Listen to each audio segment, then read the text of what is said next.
South Africa 172.26, Zambia 175.42. For diesel, our pump price is 115.60 per liter. For neighboring Tanzania, it is 136.34, Uganda 140.80, Rwanda 155.84, South Africa 167.27, Zambia 174.27. And this is the value of the fuel stabilization program. Even as IPRA, according to the law today, goes on in the review, in the consideration of the pricing review, I have no doubt that we shall still continue to have the cheapest pump prices across all the categories. And this because the government will continue implementing the petroleum pump price stabilization program in order to continue cushioning customers against the otherwise high pump prices. If we didn't do that, today a Kenyan would have to pay 175 Kenya shillings out of the pump. Some people have queried the essence of this program, and yet we have seen around the world that governments must intervene when there is an absolute shock, as there has been, in order to ensure both security and affordability. And this is why we are doing this as an administration. I therefore urge the oil marketing companies, the retail stations, and consumers to also play their part. May I reiterate where the point I began with, that the country is sufficiently stocked with petroleum products, that our importation process and schedule has not been affected, and that in fact we have quantities that would last us up to the end of June without any issues. I therefore can confirm, even as we stand now before some of the ships dock, we have 18 days of super petrol reserves. We have more than 20 days of diesel reserves. We have 11 days of dual-purpose kerosene in reserve. So there is no cause for panic whatsoever. That is why it is really disappointing that some actors chose self over the country and prioritized, in some cases, transit supply over local, thereby tilting the normal local to transit ratio, which should be 60 local, 40 transit. As a result, there has been the anxiety that we have witnessed, which should not take us into the Easter weekend.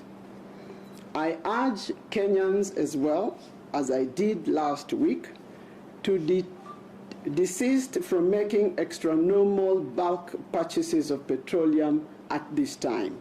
Let us await for the system to recalibrate and to normalize, since that increased demand creates a false constraint on the infrastructure, and it leads to disruptions.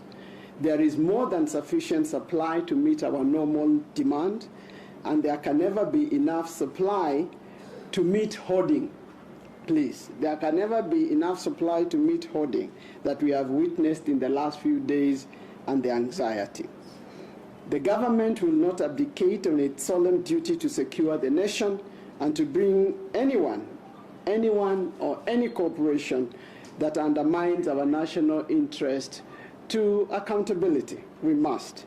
As a medium-term intervention, because we are looking beyond this situation, we have commenced a process of ensuring that the National Oil Corporation of Kenya, NOC, assumes its rightful responsibility of taking up the right quota for strategic. So I look forward to working along this path in the medium term. I reiterate that there is no need for panic, and I want to really wish every Kenyan normalcy.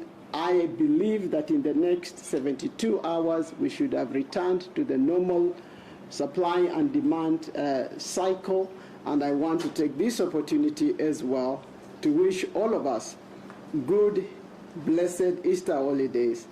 And I want to believe that the red light on anyone's fuel tank will not be blinking soon. I thank you for your kind attention.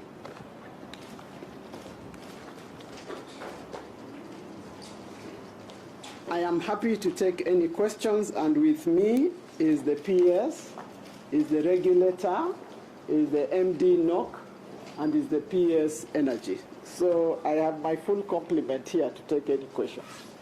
CS, may I start? Can somebody help me to moderate? Thank you very much. My name is Julian Samboko from NTV. Two very quick questions. First is, what is the prescribed timeline for settling subsidy arrears? And why I ask that question is because there is the pervasive view that there is misalignment between the time the government is paying ONCs and their inventory cycle, and therefore you're throwing them into cash flow problems. Could you please give us a sense of that? Secondly, you have spoken very optimistically about the subsidy, and yet I have the CS Treasury on record indicating that going forward this is likely to be unsustainable, indicating that they could be paying upwards of 15 billion shillings every month in subsidy. If you look at the average right now, it's going to about 7 billion shillings, that's double. Could you please just clarify how you see this being sustainable in the long haul? Thank you. You will take the payment schedule. Does anyone else wish to ask a question? Yes. So we can take a couple? My name is Omondi Elvis Omondi from Truth FM. And I have a question on hoarding. You have accused the private firms of hoarding petroleum products, yet the very firm that is owned by the government, National Oil, has equally been experiencing shortage when it comes to the supply of petroleum products. Is it a case of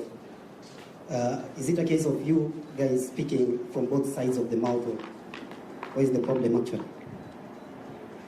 Okay. It's only one side. My name is Brenda from KTN News. I have a few questions.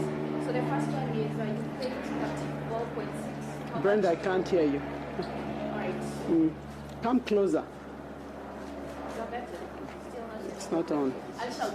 Okay. All right. So the first one is you've paid about 34.6 billion to the oil marketers. So how much do you owe them at the moment?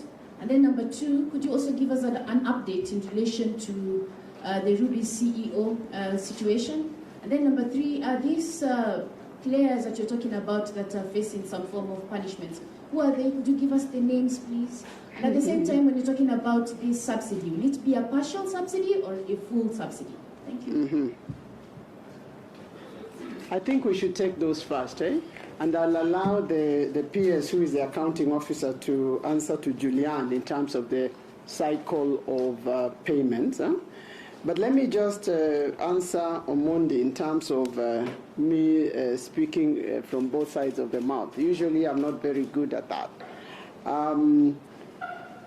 One, we are not speculating, okay? We are not speculating. We know how much fuel lands. We know who has what allocation. We know who has disbursed what. So we are not thumb-sucking here. Huh?